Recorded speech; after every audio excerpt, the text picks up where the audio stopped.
Excellences, M. Denis Sassou Nguesso, président de la République du Congo, président du comité de haut niveau de l'Union africaine sur la Libye, Excellences, Messieurs les chefs d'État, de gouvernement et de délégation, Monsieur le Premier ministre de la République du Congo, Mesdames et Messieurs les membres du gouvernement, Monsieur l'envoyé spécial du secrétaire général des Nations Unies, Monsieur le secrétaire exécutif de la CNSAD, Mesdames et Messieurs les ambassadeurs et représentants des pays partenaires, Mesdames, Messieurs, chers invités. Je voudrais tout d'abord exprimer mes vifs remerciements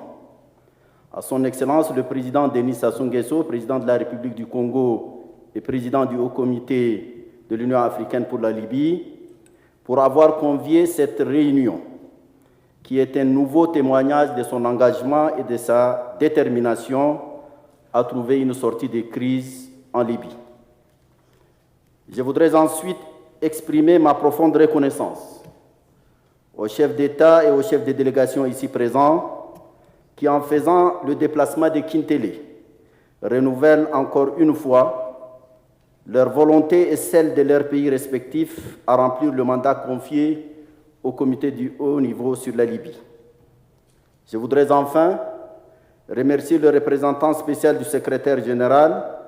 des Nations Unies et le secrétaire exécutif de la CNSAD, Ibrahim Abani,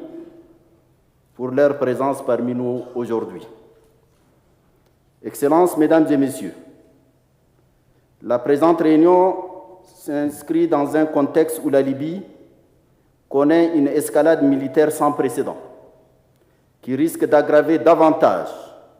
les souffrances du peuple libyen et la déstabilisation de toute la région. La violation continue de l'embargo sur les armes décidé par le Conseil de sécurité des Nations Unies, la poursuite du flux des mercenaires et terroristes dans le pays accroît cette situation de déstabilisation, tandis que la multiplication des interférences extérieures n'aide pas à résoudre la crise, bien au contraire. C'est pourquoi je voudrais saluer les initiatives internationales de recherche de solutions, notamment la tenue du sommet de Berlin le 19 janvier dernier et ses conclusions.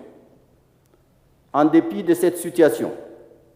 l'Union africaine a continué à travers son mécanisme spécial, le comité de haut niveau des chefs d'État sur la Libye et la Commission de l'Union africaine elle-même, à s'activer pour apporter le concours de l'Afrique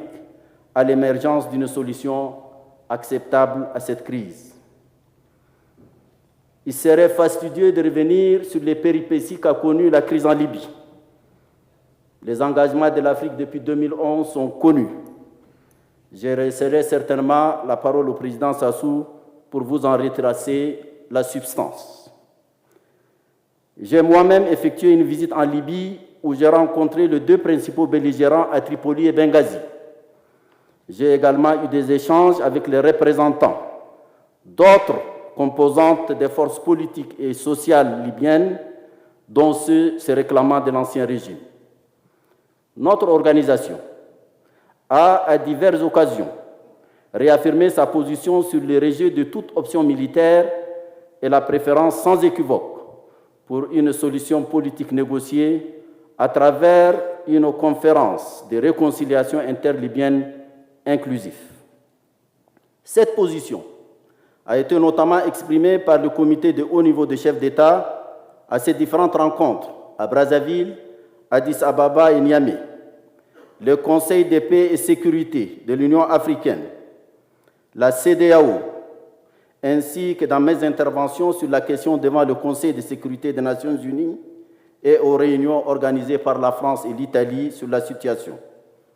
Le tout couronné par le projet de résolution présenté par les 3 pays africains membres du Conseil de sécurité des Nations Unies. Lorsque l'Allemagne a lancé son initiative, nous avions eu d'amples échanges sur le sujet avec la chancelière Merkel et nous avions régulièrement pris part au processus de Berlin, sanctionné par le sommet du 19 janvier 2020 dans la même ville